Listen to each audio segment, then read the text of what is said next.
Hello and welcome back to Pokemon Puzzle League Part 5. And in this episode, we are at the Cerulean City Gym as James and Jesse have entered the gym in an attempt to do a ballet of thievery. Even though Jesse is wearing the male's outfit and James is wearing the female's outfit, it's kind of strange. But then again, we're trying to teach people that. I mean, you can poke fun at a lot of stuff, especially making genuine mistakes in wardrobe choice. I actually think I actually really like Jesse's outfit. I guess she's the Romeo to James's Juliet or something. Prince. It's more or less an adaptation of Swan Lake that they're attempting to do, according to Meowth's outfit, actually.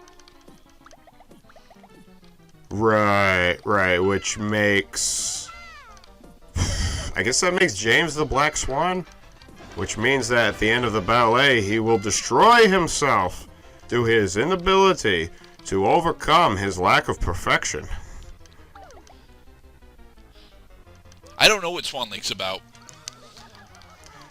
So I take it you've never seen the 2012 adaptation slash homage to Swan Lake called Black Swan. I have by seen Black Darren Swan, Aronofsky. Actually. Well, watched it, then you should. movie night once. So then you should be pleased to know that Black Swan goes over the plot of Swan Lake, actually pretty close to the beginning of the movie. Yeah, but that was like, somewhere between 5 and 6 years ago that Brooke and I watched that. And although I did enjoy Swan Lake, it didn't actually stick with me. Right, because the movie itself was, it's more or less an exaggeration of the plot. It's a lot more psychologically involved, even though like the down to earth, Tchaikovsky Swan Lake ballet was it went deep into what many contemporaries would have called the nature of the softer sex. In other words, that woman can be self-absorbed with appearance, as James may be having second thoughts about his outfit choice, and she will realize that sometimes the best thing to do is to just live and be happy, not disappointed. Honestly, given that context, I think that James is actually is trying to portray the power fantasy of the Black Swan, since the Black Swan is, for a majority of the play, the far more dominant creature. Well, she right, precisely, and that is why one swan must take home the gold. But then, who is Jessie in the adaptation then? She would be the gander. A great goosey gander. As in the observer that is watching the plot play out. No. As in Jessie is playing the because I'm pretty sure it's like a competition to see like who can actually court the male swan or whatever. So she's the one who James and James's competitor are vying for. And in this instance, James's competitor is Meowth. And Meowth will win.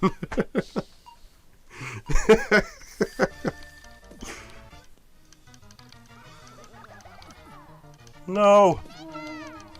Oh yeah, that's another reason why I like spa service, is that there are actually unique tracks during this game. Yep. There's music here you can't hear anywhere else. Yeah, that's awesome. It makes me cry nostalgia tears.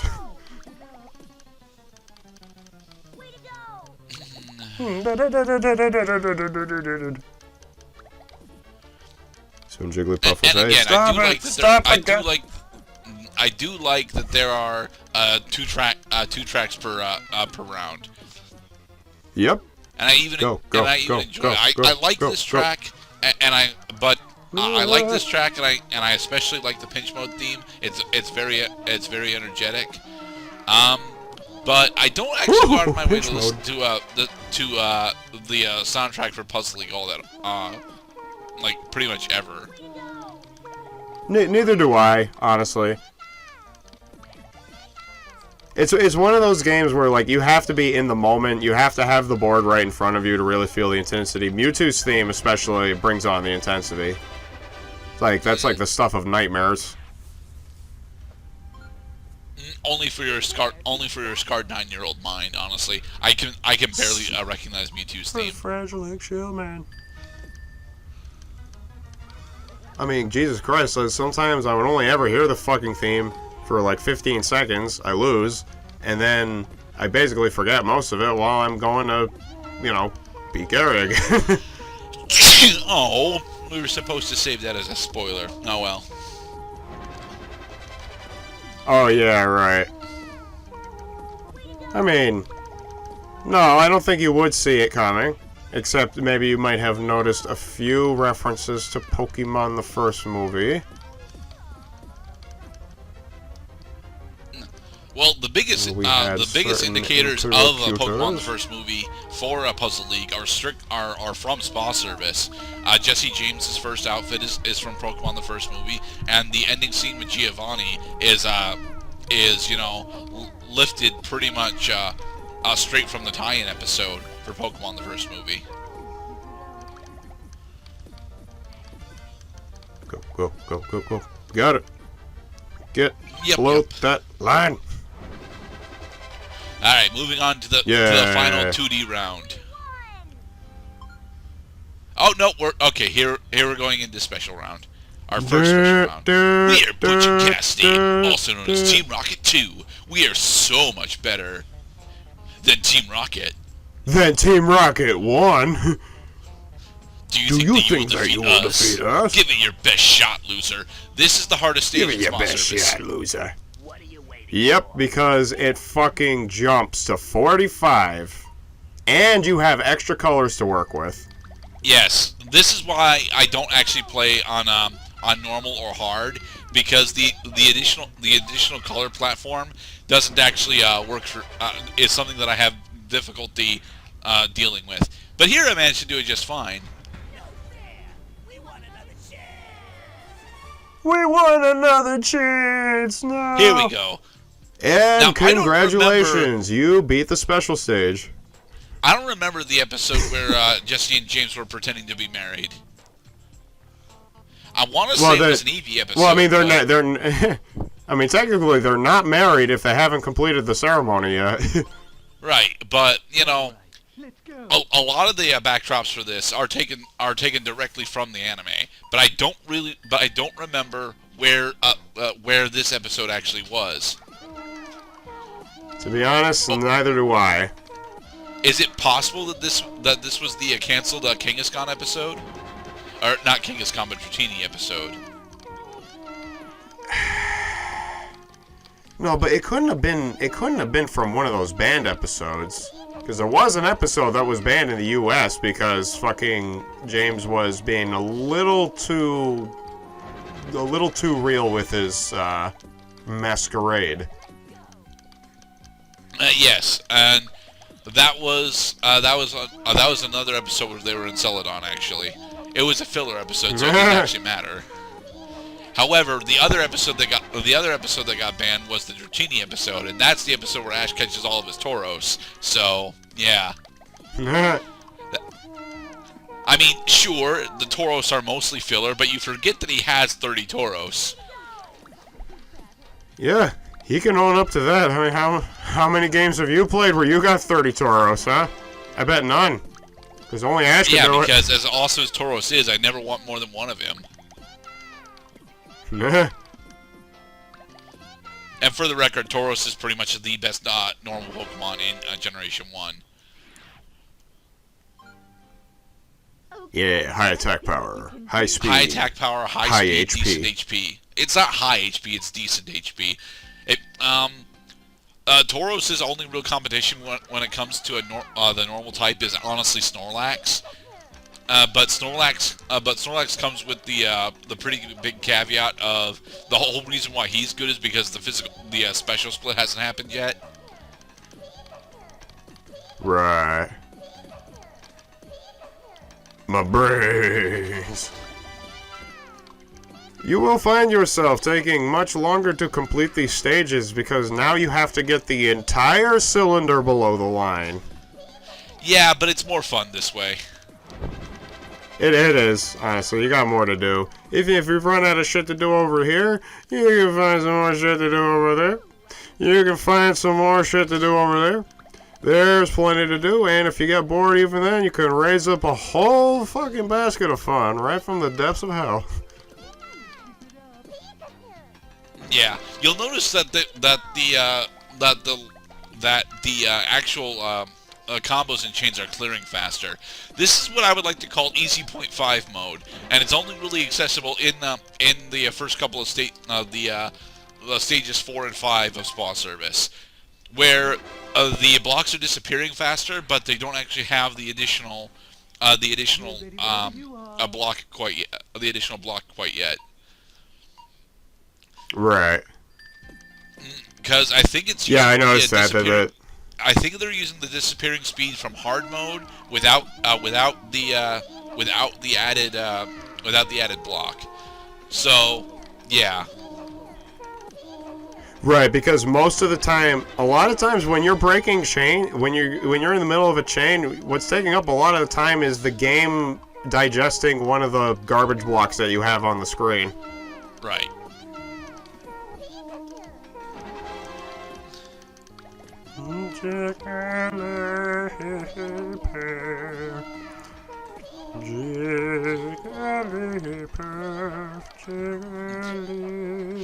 If you're ever having trouble in this mode, just remember you don't have to play this fast. You can actually take quite a bit of time, assuming that you're at least getting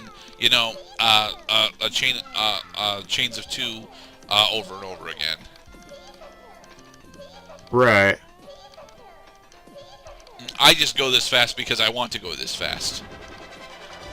Because I can!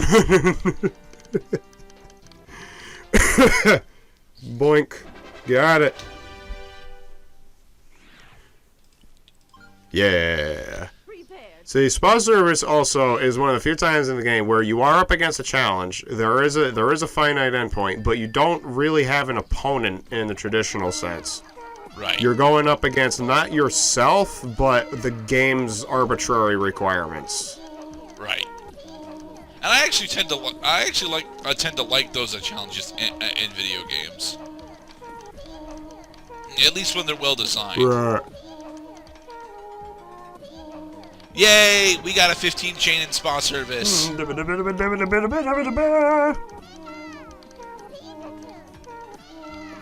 That brass that comes up. It is so over the top and soaring. Yeah, I think it technically caps out at 9. I'm not sure what the actual cap for the brass sound piece is. It caps out at for each chain chain length that you add past 2, it will actually get slightly longer and more over the top, and it caps out at a certain point. I know it doesn't cap out at 15. I think it caps out at either 9 or 11. I'm not sure. No, it caps. So the tiers that you mentioned go as follows: 1 to 2 is just normal breaking. 3, 4, 3 is single brass. 4 and 5 is double brass, and then 6 and above is triple brass. But there's an additional half-second track that plays after 6. No. Yeah, no, there is. It's 6 is when it's capped. 6 is when it caps out. No, it doesn't cap out at 6. I mean, it's kind of hard to prove it when you're kicking this much ass. See that totally lasts like an additional half second to 3/4 second longer than 6 does. Show us what you Dun. Da-da-da-da. Second one. Da-da-da-da-da-da-da-da. Last one. No, dude, that's 6. Okay, that was a single. We're falling so far away. We're trying to count the number of fucking triplet brass beats on MIDI, god damn it. And it's hard without uniform nomenclature.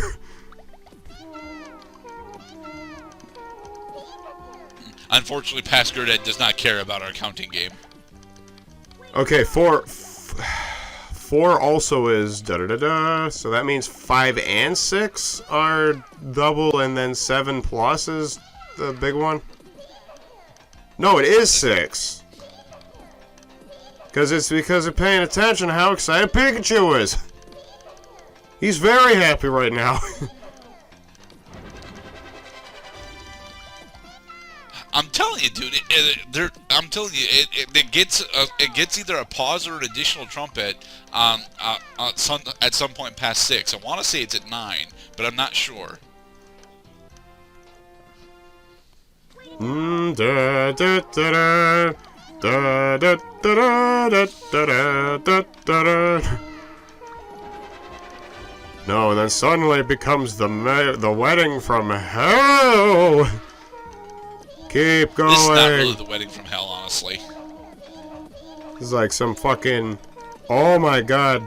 So many happy Pikachus.